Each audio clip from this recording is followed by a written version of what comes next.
Cross them off your big boards following a Giants-Jaguars swap. The G-men selecting Deonte Banks 24th overall.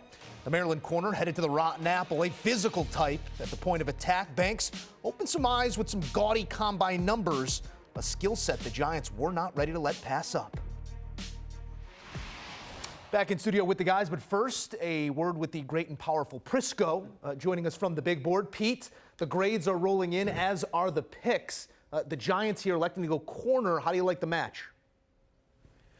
I like this match. And when you look at their needs, it was a glaring need at cornerback, and they end up with a guy who can play a lot of press man. And that's what Wink Martindale wants to do in his defense. He wants to be able to blitz and attack and lock down on the outside, and Banks fits what they want to do. He's a cocky kid. He had his best games against some of the best receivers. I like that. He doesn't have a lot of weaknesses. This is a spot-on pick. I give him a B+. All right, we like B+, cocky corner. We like that as well. Walks the walk, talks it well as well. As you assess the talent here that the Giants just acquired, it's a Giants team that feels like they might be a piece away from really talking about themselves as a team that can make some playoff noise. I know this isn't the one that puts you over, but how big of an addition is this, Ryan? I love this. Deonte Banks was my cornerback 4. He goes by Tay. Long, ran in the 4.3s, as did his teammate, cornerback Ja'Cory Bennett, who's going to get drafted probably tomorrow. And I think this is exactly what you need, as Pete noted, to bolster this defense. He does play with an edge. We talked to him at the Combine, and he couldn't talk enough about shutting down Marvin Harrison Jr. when they faced Penn State.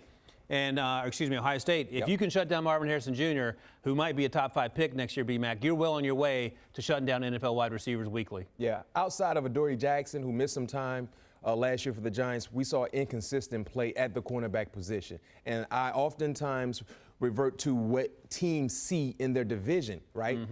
Twice a year, the Eagles, A.J. Brown, Devontae Smith, the Cowboys, Brandon Cooks, C.D. Lamb, Washington, Johan Dotson, Scary Terry, Curtis Samuel. If you don't have cornerbacks in the NFC East, you're going to struggle. So when you factor in just adding more talent to the Giants was a huge necessity, because we saw the lapse in talent in the playoff game against the Eagles. Yeah. They were overmatched. They didn't have enough talent on both sides of the football. They have added talent offensively via free agency. Now in the draft, using their first-round selection on a very, very talented guy that plays with a lot of swagger, definitely was a big-time plus for the New York Giants, and you better believe fans will love what he provides, what he will provide for them. That's it right there, on field and in the tuck. You know New York loves a little bit of New York, you know. No question. Love me some me.